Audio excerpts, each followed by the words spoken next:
Hey, and welcome to Dirty Lazy Girl, a podcast that offers realistic girlfriend support and problem solving for imperfect people. You don't have to be perfect to be successful. Every week, we'll give you unconventional, dirty, or lazy problem solving strategies. Let's get started. Welcome to season 3 of the Dirty Lazy Girl podcast. Today's topic is starting over again. And here is why. The reason we chose this topic, I just think it's so relevant to this time of year. And whenever you're starting something new, let's face it, we all get a little bit stressed and anxious about the whole experience. And I just want to assure our listeners and our viewers that I totally get it. I know from firsthand experience, I think it's really feels like a lot of shame. And especially when we're trying to lose weight and start a new way of eating or dieting at this time of year, you start to just all those feelings of failure from the past or anxiety over getting started. It all just comes flooding back. And so I just want you to know that I'm here for you. That's why I started this Dirty Lazy Keto way of eating. It's why I want to share, maybe some of my experiences about what it was like starting over again. And that's why I picked this topic for today. Personally, when I first started over again, and this was the last time that it worked for me, I didn't tell anyone. I was so scared it wouldn't work. I didn't tell a soul. No one really even noticed in my family until I had probably lost about 50 pounds, which is sad, but I didn't want to talk about it. I was so scared. You know what I mean? Like starting over is terrifying. I just want to admit that. Yeah. And I'm with you because I've started over with dieting, honestly, too many times to count. It's embarrassing. I mean, I look back and I've been on diet after diet after diet. And I know we're not the only ones, Stephanie, because if you look at the research, it shows that most people fail on diets. Like it's hard. It's not easy. But okay, we know it's really hard and it's almost the odds are against us. So should we give up? It feels sometimes you want to, but I think for us today, we want to tell you and encourage you to don't give up, start over, even if you're starting over again, because we're going to offer you 6 dirty and lazy steps to help you get back on the horse. But first, a quick break. Yes. So, hey guys, if you are starting over, especially with the keto diet right now, I want you to know that I have your back and I have lots of resources to help you. I share just in my most recent book, 100 recipes that will help you get started in the kitchen for all of those of you who have no time to cook. Because if you're like me, you're always busy. And for me, this is one of those popular excuses I use, like, well, I don't really have time to cook. But hey, all the recipes in the No Time to Cook cookbook can be made in 30 minutes or less. So I'm hopefully going to crack away that excuse that most people have. And these are the recipes that helped me to lose 140 pounds. And all of the Dirty Lazy Keto cookbooks, you can expect 100 recipes that are all different and unique, along with inspirational advice, funny jokes, and just ways to get you motivated. Thanks, Stephanie. You betcha. So let's get started. I think I said our 6 suggestions, but there's actually 7. We kind of realized at the last minute, we're like, there's one it was like totally obvious that we really need to address first. Yeah. Let's start with that one. What's the first of our 7, not 6 strategies? Well, the funny thing is, I feel like these are a little bit unconventional. So I want our listeners and viewers to know that our tips today might be a little bit out of the box. So just to put that out there, I don't want any judgment. This isn't what you'll maybe normally read about when it comes to advice for getting started again. Yeah. Our first tip for our listeners and viewers, we want you to believe that you can achieve. Yeah. And for you, what does that mean, Tamara? Well, it's like you don't even attempt to start over if you go in thinking it's not going to work. I'm just going to fail again. And so you get in this really negative mindset, the wording you use is you have these limiting beliefs. And so you got to address that first. Otherwise, you will lose motivation. You won't even want to attempt it. And that's hard. Like it's hard to, to deal with the negative thoughts. I would say for me, it would be don't ignore the negative thoughts. So just say them out loud. Yes, I feel like a failure again, or I don't know if I'm up for this, but get the negative thoughts out so they're not just lurking in the background. So Yeah, it's like get if you them don't out. face those thoughts or those Yes. limiting beliefs, and those can sound different to different people, right? Like Yeah. you might think, oh, I'm too old to do this, or I'm Yeah. hormonal, so I can't do that. Or, it's going to be too hard for me because of where I live, Yes. or, Yeah. you know what I mean? Do you Yes. start to hear how those sound familiar? Because Yes. like, oh, I Yes. can't do this. I tried it before. This diet doesn't work for me, or this, Yeah. I can't go back to school because I don't have the money. Like we tend to Mhm. convince ourselves we can't do Yeah. something before we even start. Yeah. No, it's true. It's same with exercise. I mean, I'm trying to get back into running and it is so hard. And I find myself going, oh, you have this injury and oh, you don't have the time and Mm. this, all that, All those limiting beliefs, yeah, right? that inner critic. Mm-hmm. And so one thing that's helped me is to go online to some of my support groups, like for running in particular. One of my favorite running support groups where I hear these stories of women who've overcome injuries and who are 67 and they're running. And I'm like, okay, if that 67-year-old can do it, I can do it. So part of getting rid of the negative thoughts, I guess, is looking for role models and support. Yeah, that's really good to flip it that way. Because Yeah. it's true. I mean, if you don't know other people can do stuff, Yeah. if you don't believe you can achieve it, Yeah. I'm thinking about something similar to that. In my Yeah. family, we have a young person who became a medical doctor, a Mhm. family member. And I remember thinking, like, wow, like I have a family member that became a doctor. Like that is Yeah. so cool. And my kids get to hang out with this person and look Yeah. up to this person. And I'm thinking, my kids now can believe that that's possible for them. Mhm. Now, when I was younger, I didn't have that experience. Like in my Yeah. household, people, went to college, but that was about it. I didn't see Yeah. people go on to these really high level careers. Yeah. So for me, I didn't even know that was possible. Yeah. Does that make Yeah. sense? Yes, it totally does. And I think that's why you do that for your Dirty Lazy Keto Facebook support group and on your Instagram too, because you are showing people that you can lose and maintain. For me, like a bunch of people can lose it, but what people can't do is maintain it. And I think you've done it, what, 8 years now? 7 years? This is the 8-year mark. I know I Yeah. almost lost track for a minute, but Yeah. the funny part is I have to count the 2 years, the year and a half it took me to lose the damn weight Yeah. too. So I'm like, I'm closing in on a decade here. Yeah. Weird. That's great. And I'm so glad you're there to tell people that and to admit that you struggled and it wasn't easy. I think the Facebook support group I've seen a lot, especially with the new year, like I'm just starting, and they're having these negative thoughts, but they're turning to the group for encouragement. It's amazing. It's wonderful. It's like a village, right? Right. Exactly. Yeah. And I was thinking about you too, Tamara, because you've talked a little openly, a little bit here and there about your experience going back to school Yeah. and getting your PhD. Was that Yeah. something you believed you could achieve? No.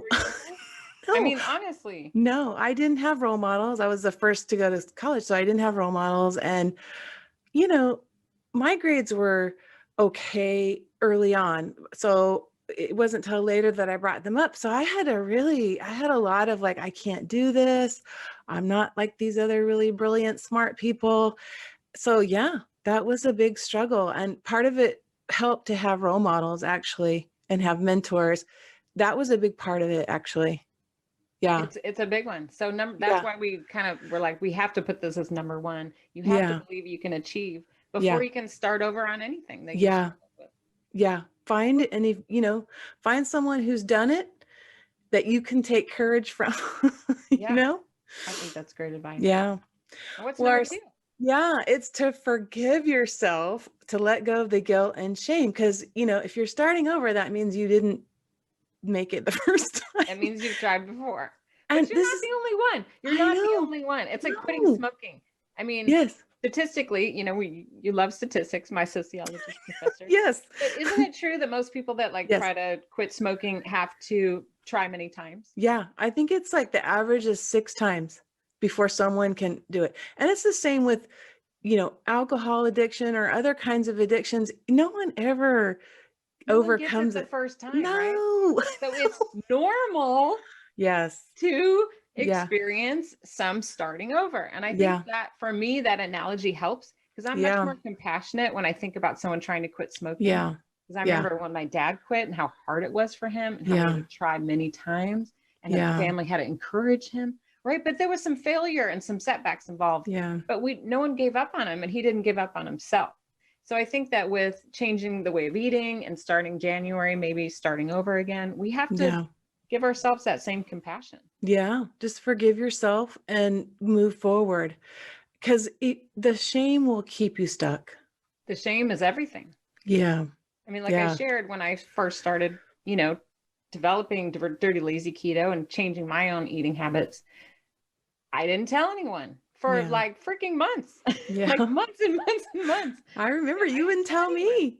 I kept saying, what's your secret? And you're like, I didn't tell anyone a damn thing, because I was like, what if I don't do it? What if it doesn't work? What if this is a metabolic miracle that's going to stop? Right? Like I was terrified to even be excited, because I was, and part of me felt like, well, what if I give up on myself? What if I don't want to do this and I slip up? Yeah. So it's shameful. I mean, eating is probably, and weight is probably, for me, it's been the biggest challenge in my life, is to face that fear, to face the shame, to forgive myself for past mistakes, and to just be more open and forgiving and loving to myself and move forward. Yeah. That's so true with everything, don't you think? I mean, as I get older, I've just learned that, not just with dieting, but my career, being a mother. Of course I fail at mothering, and it's about relationships, like everything, right? Yeah. And it's about forgiving myself and saying, and just moving forward, which is our second strategy, which is to face forward. Face forward. Quit looking at the past. Like, I messed up the last time I did this, I did that, or this, or, I hurt someone's feelings, or whatever the issue is. You got to stop looking backwards. I talk about this, and a lot of people, for some reason, jump onto this or identify with this. I talk about this in the Get Started book. Yeah. I call it the "but I used to" syndrome. I don't know if you remember that funny phrase, because I had a friend who, she was struggling with her weight, and she kept saying, but I used to do this, but I used to do that, but I used to in high school wear size whatever, but I used to run a mile every day, and blah, blah. And I'm like, but I used to, like, stop looking in the past. Like, how is that helping you to keep talking about your size of your wedding dress, or, what weight you were in high school? But I used to do this only makes you feel like crap. Yeah. And it never helps you move forward. It's stuck if you keep saying, but I used to do this. But and when you face forward, be realistic and honest about, don't, like, I'm guilty of this too. Like, oh, well, I used to, run half marathons, and right now, like, I'm dealing with that. And I'm like, I have to have a new normal. So now it's just 1 mile. So what? I'm okay with that. Just make that what I'm, what's in front of me, instead of constantly going, but I didn't do that before. It's hard, I mean, part of it is saying it out loud, I think, helps. Well, that's why we're working the steps on this issue, It's like, seriously. Amber and I, just so our listeners know, like, we pick these topics not so much for you guys, but for us. This is like our free counseling session. Seriously. And it forces you and I mean, at least it is for me, it forces me to really take a look at where I'm at and what I'm struggling with, and then say, okay, I know these things. Let me write them down, and let me really think about them, so that I can get out of the rut that I'm potentially in. Yeah. Because we do get in ruts, don't we? Mm-hmm. And we fall back into these old patterns where we're like, oh, I can't do this. I'm too old. I'm hormonal. I'm this. I'm too busy. I'm embarrassed because I used to run marathons, and now I'm sitting on the couch and I can't get up. Yeah. That's me. I know. But you know what I mean? Like, we get stuck in these. So we're offering these steps out of love, and because we're trying to, we're working these steps ourselves. Yeah. And it's easy to fear change. So you just stay where you're at, even though that's uncomfortable, being where you're at. But you have to get the courage to do that. I think what's helping me get more courage is just aging. Like, I'm now going, I'm getting older now. If I don't change and improve myself now, it's not going to happen. Yeah. Like, when is it going to happen? I mean, it's time. This is it. This is it, folks. We are in the prime of our lives. There's not much more time. Sometimes we have to be honest, and that leads us to step number 4. Yes. which is to stop overthinking it. Yeah. Stop obsessing. Like, stop thinking, oh, next week, next month, I'm going to, sign up for this program and I'm going to go to this place and I'm going to have this trainer, and like, stop overthinking it. Right. Yeah. Wouldn't you agree? I totally agree. It reminds me of this friend who was moving and she was procrastinating getting ready. So she made a 40-page pie chart of what goes in what box. And we're just hilariously, yeah. And when the day came, it was like a mad or disorganized mess because they totally overthought it. They spent all that time on organizing instead of just jumping in. And we're not saying go blindly without a little bit of a plan, but we're just saying you watch yourself when you start obsessing about the plan and we'll have to do it this way and it has to be this exact the timing. Like this is one of my favorite things on your that cracks me up on the Dirty Lazy Keto Facebook support group is they're like, I'm gonna start next week. They always do that. I'm like, start Monday. I'm going to start next week, and I'm getting everything ready. And I'm like, why aren't you starting now? What's happening that you're getting ready? Yeah, what do you need to get ready? You just buy some meat and veggies. There's nothing to get ready. You're not. No, but it's like they're preparing for this full kitchen makeover, with lighting coming in and wardrobe and makeup. No. You just start right now. It's action. It's not like you're buying, boatloads of weird ingredients. No, like you're on some kind of, soup diet or whatever. It's just regular food. Yeah. People think they have to buy like 200 keto items. And you hear people in the sport room going, no, you don't need all that. If there's anything on keto on a package, do not buy it. Yeah. That's my advice. Keep it simple. In the grocery store that says keto ice cream, keto pizza, keto oil. Yeah. No. None of that. No. Do not buy any of that. Just go to eating meat, vegetable, healthy fat. Yes. Done. And start now. And start right this second. You probably have stuff in your fridge. No, just take a step. And you don't have to. I think that's partly too is we put this big, huge goal on them. So we think we have to have like fancy 2-hour meal prepping for the whole week. And in fact, that will stop you from starting over. And that's why that's our step number 4 about stop overthinking it. Because the truth is, Tamara, when people start going down that path of spinning and do all this prepping, and that is just a way to stop yourself from making progress. It is. It's self-fulfilling, isn't it? You're like, oh, well, I can't run because I don't have $200 Nikes. I don't have a trainer. I don't have the perfect weather. I don't have my marathon team or whatever. Like you start painting a picture of all the things you have to do, and it just stops you from doing anything. It totally does.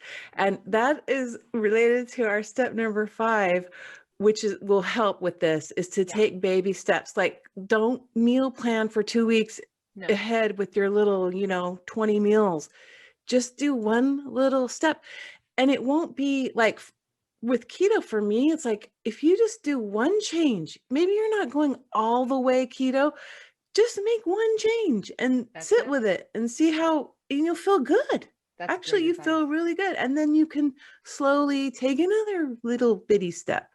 I hear that a lot, Tamara, with the vegetable issue. That's very common that people will say, well, I hate vegetables. I can't do this, or I don't like any vegetables. What do I do? And my advice always is number 5, take baby steps. Start with the vegetable you like and just eat that one. Yeah. Like, don't get all crazy. Eat it every day. Just eat that one damn vegetable. If that's the one you like, you eat that. Why not? And guess what? If you lose 10, 20 pounds, I'm going to tell you right now, you'll suddenly become more motivated to try a new vegetable because you're like, wow, this shit works. Right? Like, excuse my language, but girl, you start getting motivated. Like, I'm doing this. Like, holy cow. All of a sudden you start feeling like more brave to take more risks. Yeah. That's true for running, going back to school, everything, for a house, whatever you're doing. Everything. Baby steps make you feel confident and powerful. And then you're more willing to take more risks and make more sacrifices. Yeah. And as we said, and I forget which podcast, if those like the 5-minute changes, those are the ones we know, the little ones are the ones that you're far more likely to accomplish because you don't get overwhelmed by it.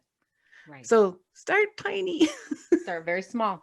The trick is all those baby steps is to have them all go in the right direction. Yes. Same direction. Yeah. That's kind of like my little mojo. Yeah. You don't have to make big changes in life to be successful. It's the little tiny movements, It is. but all in the same direction. That's what makes a difference. Yeah. That's so true. I'm like, girl. No, we are preaching today. We are preaching to ourselves. We are. Therapy. I needed this. Me too. I'm fired up. And I need the next one, which is 6, to expect to fall flat on your face, because again, mistakes are inevitable. Like I have to repeat that to myself. That way I don't get too hard on myself. When we just went through the holidays. Was I perfect in the holidays? Heck no. I made my mistakes. And if I'm sitting around beating myself up about it, I either won't start, or once I start and I have a little misstep, I won't get back up on the horse again. So I would say just go in with a mindset of, you're going to have some missteps. So what? I think that's normal. And that's what makes us human. Hello. Yeah. Yeah. If you didn't make a mistake, you wouldn't know what you were doing that was working. Exactly. And I think that's confusing to people. They think, well, if I'm going to do something, I have to be perfect at all times. No, you don't. Like, think about little kids when they're learning to walk. They're going to stand up. They're going to fall over. They're going to fall back on their head. They're going to cry, but they're going to keep getting up because you have to keep moving forward. And we all have compassion for like children when they make mistakes or learn to ride a bike and fall off. But for ourselves, for some reason, we're just so militant about having to do it all or nothing. Yeah. It's interesting. Yeah. And I guess it's that perfection mindset or something. I'm not sure. I don't know. But this one thing I'm grateful about I had played a lot of sports growing up, and I've done exercise for some reason. I've kept up my whole life, but exercise teaches you that, because anyone who exercises regularly, you go and you have a great day, and the next day you have the worst day. And sometimes you make progress, and sometimes you go in the back, and it's kind of a really good teacher for me for other things. I don't apply it as well to other things. But it's really taught me that, because it doesn't matter what it is. You're just going to mess up, and you just have to learn, incorporate that as life. I think that's terrific advice. Yeah. Damn, you're so smart. So I'm going to challenge you, Tamara. Okay. What's your challenge? If you are struggling in a certain area, now I know this about you with the sports, that's something to draw upon. That's a source of strength.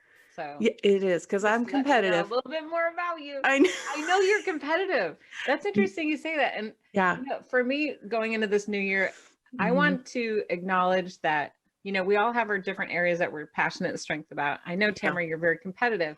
Yeah. And for me, I was thinking about how I kind of go overboard on things, but I feel bad about that about myself. Why? Well, the same, I don't know. Yeah. So anyway, I was thinking about why don't we draw on these things about ourselves that are different and unique, and use that to help us when we fall flat on our face. Like, I'm going to fall flat on my face, and I need to draw upon the fact that I go overboard and a little too much and a little crazy, and that's okay. And then get back up, use that as a life skill. Yeah. Like, use it in your favor. Yeah. Use it in my favor. That's exactly it. That's okay. It makes us, different and unique. Like the fact that you will win every competition you ever set out to achieve. Well, and that's why I think Dirty Lazy Keto works so well too, because it does allow for individuals flexibility, because I'm not you. The diet isn't going to work for me the way it does you. Like, we talk a lot about, there's certain things that you can't do, and you're like, I can't do. And there's certain things that I can't do that are totally different. And I think that's why, if this diet plan doesn't work for you, find one that does look at your strengths, so that you don't end up doing something that goes against your positive trait. You know what I'm saying? Like, if I'm competitive, I need to find something that has competition in it. Yeah. Or make your own competition. I've seen some people in the support group, they'll start saying, who wants to do like a vegetable challenge? Yeah. And, we're all going to share how many vegetables we eat this week. There's a way to modify healthy eating to tap into your strengths. I guess is what we're both saying. Yeah, exactly. Yeah. And make it more fun. So, but expect to be making some mistakes along the way. I think that's part of the process. Yeah. And then we'll wrap it up with number 7. Yeah. And this is is this our motto? This is our motto. Yeah. Fake it till you make it. Fake it till you make it. You're not going to feel empowered all the time. You're going to feel like you suck sometimes. You know what? Sometimes. Yeah. That's And you okay. just, so what? You just do. And successful people will tell you that. They'll say, Yeah, oh, like make believe until you achieve. you will the achievement will follow. And you just go in by like, I feel like with grad school, it was that I am like, I don't know what I'm doing. So I'm going to go to my first class, take notes and pretend I know what I'm doing. Yeah, look the part, wear a fancy turtleneck and got my nerd glasses and my, glasses on. Well, you have to, right? Like I felt that way when I first started exercising. I'd go to the gym and I had never been to a gym before. I'll be honest. I had never run. I never did any of that until I was close to 40. I did not play sports like you, Tamara. I, in fact, took choir to get out of PE when I was in high school. That is not a joke. No, I believe it. Yeah, I know you're laughing at me, but I never exercised ever. And so I went to the gym and I felt so embarrassed and so out of place that I would kind of watch what people were wearing and doing around me and just try to mimic their activities because I had to fake it till I made it. Yeah. Fake it I think it's great. And clothing is part of that too. Like sometimes if that's a good one, Tamara. Yeah. Like when I first started teaching, I'm like, they're gonna know I'm a new teacher and I don't know what I'm doing. I'm like, you know what? I'm gonna dress like a stereotypical professor. So, and that helps you become the stereotypical professor of this, so the clothing, the makeup, or whatever that helps you fake it, draw on those things. Yeah. And the same could be said for like healthy eating. It's like you may not be the healthiest eater right now, but you can fake it till you make it. You can bring home the healthy food and set it up and make it look pretty. And I have like this giant, what do you call it? Like a triple E thing with this like a triple basket in my kitchen. And we have it full of vegetables at any given time. And I remember when we first bought that and I was like, I don't even eat some of those, but it made me feel like a healthy role model. And I liked the way it looked. And I had to kind of try that on and now I eat them all. So you're right. You can just kind of fake it until you make it. Yeah. Like you can take pictures of your food or take pictures of how you want your food to look and hang them up. And it may or may not be there yet, but you'll have that. Yeah. Well, I'm curious what strategies our listeners are using when attempting to start all over again. So tell us your plan by emailing Stephanie@dirtylazyketo.com or through Facebook or Instagram @dirtylazyketo. Before we get to our final hacks, let's stop and take a quick break. Thank you, Tamara. Well, I know there are a lot of obstacles that you'll be facing when you're trying to lose weight, and I want to help you to tackle each one. So with the Dirty Lazy Keto books, such as this one here, there are answers to common problems like getting motivated, grocery shopping, meal planning, eating out, having a tight budget, or not having enough time. So rest assured, Dirty Lazy Keto has got you covered. You can order your copy today from Amazon, from Barnes & Noble, or early in January, Costco will have all 3 of the Dirty Lazy Keto cookbooks. You can also check it out at Target or Walmart. Stephanie had like a total coughing fit. What's happening over there? Coffee was flying out my mouth. That was embarrassing. You stole my thunder. I know, sorry. And I tried to turn my mic off. That was a little of a disaster. Talk about failure. Made it a little exciting. I know. Okay, back on topic. So we're going to wrap up our episode by giving our personal dirty or lazy hack. So what's yours, Stephanie? Well, I want to emphasize that we do share unconventional strategies. Okay, so my hack is just to dive in head first, completely unprepared. I know that might be completely opposite from what you've read or maybe even what Tamara says. That's okay. This is just my personal hack. But for me, if I set the bar really low and I just start without preparing, then I remove all the expectations from myself. And that way, when I do fail or struggle a little bit, I'm a little bit more compassionate with myself. Yeah. I also don't give up because there's no time for me to talk myself out of it. So I just go. I'm like, okay, I'm thinking about doing this, go. Yeah. And it tends to work for me. I love that hack. And it's perfect for people who spend too much time in the planning and it has to be I'm the spinner. Yeah. Well, mine is a little bit, sounds like the opposite of yours, but maybe it's better for people like me who what I don't address is the real problem. Like, why did I fail in the first place? And I'm not suggesting that you obsess and beat yourself up like, oh, I did this wrong or I did that wrong. But what you don't want to do is go on a restart and just do the same mistake again. So I say just do a positive reflection and just say, like we talked about before, what are my strengths? How can I do it again, start over again this time, but in a different way, in a way that with a better strategy or one that suits me better. I mean, just for example, one of my issues is night eating. That is a constant struggle. I'm great during the day, and we've talked about that. So, if I'm struggling with that and I'm trying to start over, okay, I just need to reflect a minute. Okay, what's going to be my plan for night eating? Like, am I going to, get some snacks ahead of time or do something that wasn't the same as last time so I don't have a repeat? That's great advice, Tamara. Yeah. Well, we want our listeners to know that starting over is not something to be ashamed of. In fact, we think it takes a lot of guts. We are proud of you and your decision to do something brave for yourself.